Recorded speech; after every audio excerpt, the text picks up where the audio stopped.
20 April 1983. At the end of every leaf, the large leaves and the tiny leaves, there was a drop of water sparkling in the sun like an extraordinary jewel. And there was a slight breeze, but that breeze didn't in any way disturb or destroy that drop on those leaves that were washed clean by the late rain. It was a very quiet morning, full of delight, peaceful, and with a sense of benediction in the air. And as we watched the sparkling light on every clean leaf, the earth became extraordinarily beautiful. In spite of all the telegraph wires and their ugly posts, in spite of all the noise of the world, the earth was rich, abiding, enduring, and though there were earthquakes here and there, most destructive, the earth was still beautiful.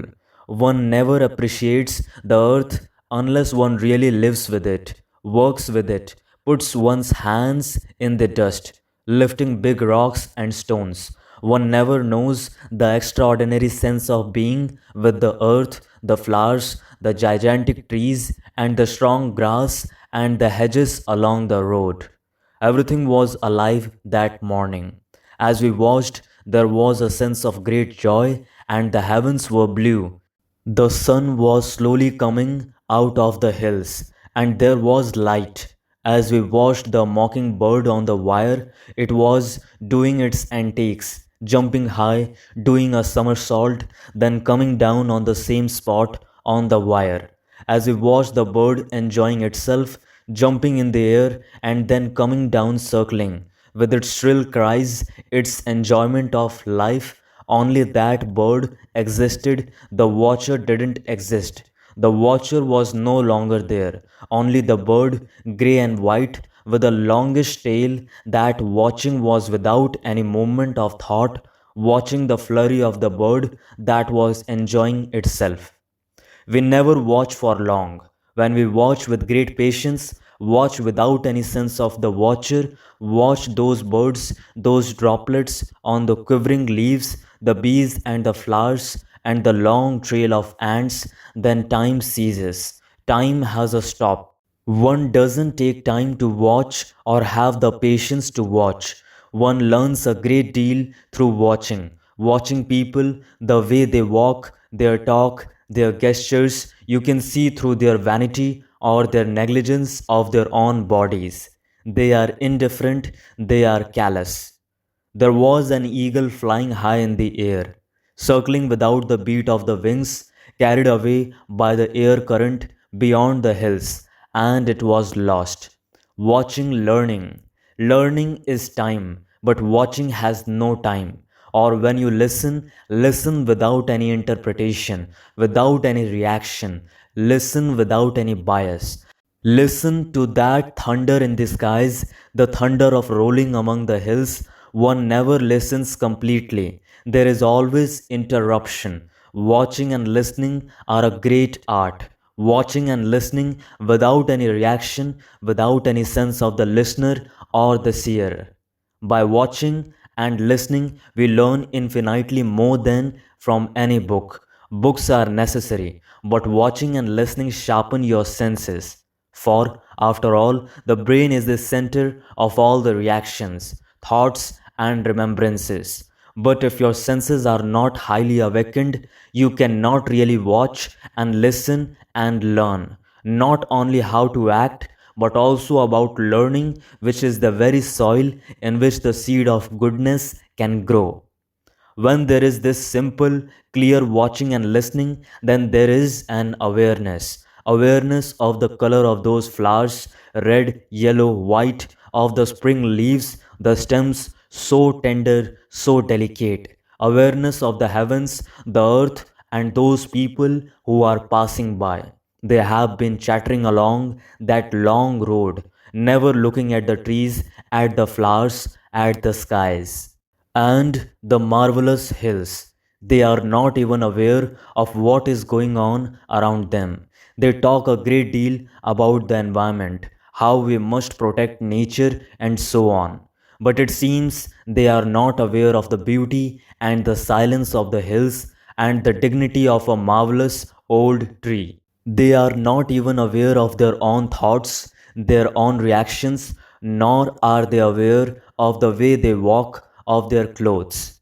It does not mean that you are to be self centered in your watching, in your awareness, but just be aware. When you are aware, there is a choice of what to do, what not to do, like and dislike, your biases, your fears, your anxieties, the joys which you have remembered, the pleasures that you have pursued.